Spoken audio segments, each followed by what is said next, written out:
Black Neptune here, and let's talk about the Thema Mundi. This is going to be the first part of my Hellenistic astrology. Now, I will let you know this. I don't start at the basic building blocks of astrology. If I had to describe myself with two users, I say I kind of start in between.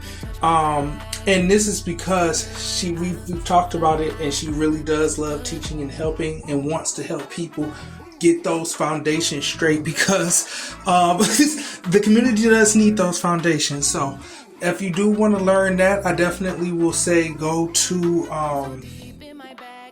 Astro by Kiva. She may have changed her tag, so I tag her in here. Also, Whitley's Believe It or Not is a pretty good way as well to learn about astrology. She is a little bit more advanced, but those are like, I love their content. Oh, also, if you want like some really poppy like astrology, 10th house activities, I feel like has been one of my like faves as well. But anyways, let's get down to it. So what is the Thema Mundi? So in Latin, it is the translation of the phrase cosmogenesis, which is, it kind of just means the nativity of the cosmos, or it's the world's birth chart.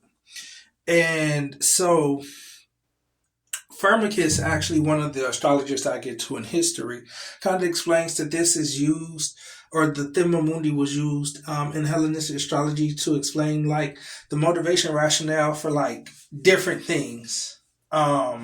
Specifically like kind of the domicile rulership and the way aspects are set up. Now, the way aspects are set up, I'm going to put something else up here later on, but how that's set up, you're going to see. How that's set up, you're going to see. So for those of you, like I said, I don't really start at the beginning.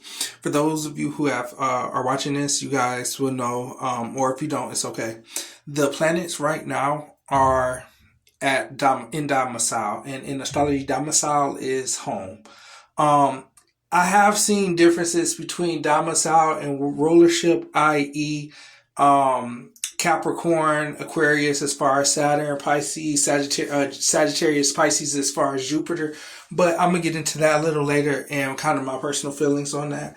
But yeah, so right here, it's in this specific case, we're going to do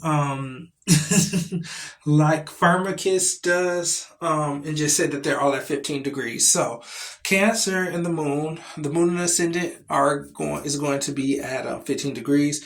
Then we have the sun in Leo, Mercury in Virgo, Venus in Libra, Mars in Scorpio, Jupiter in Sagittarius, and Saturn in Capricorn. And so before I move any further, let's just go through this. So right here, this is the modern astrology domicile chart.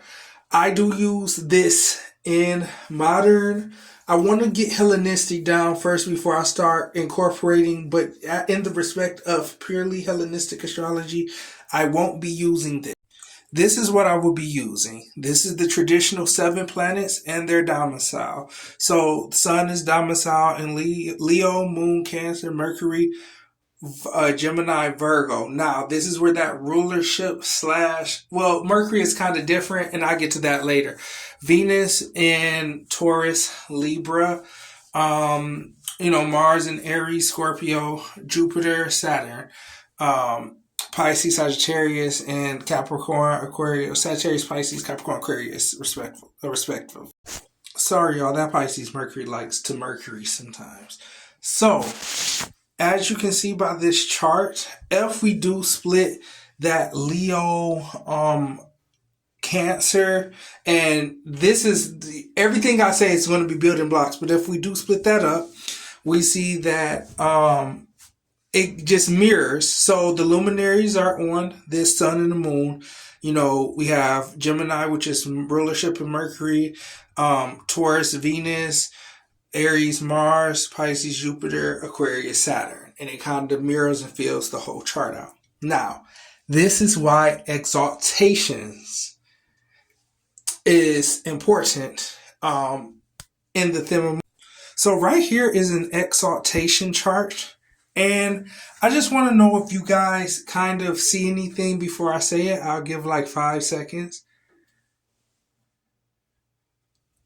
Okay, so the reason why this is important, especially how it's set up in the Thema Mundi with Cancer on the 1st, is because as it relates to the ascendant, because the ascendant is still there, the ascendant has all 5 major aspects with all of the planets now.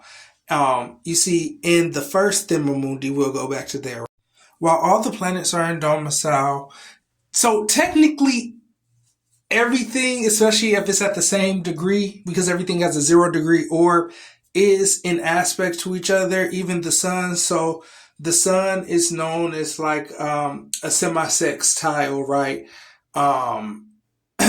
And a semi-sextile is going to happen between that Gemini, Leo, and then, technically,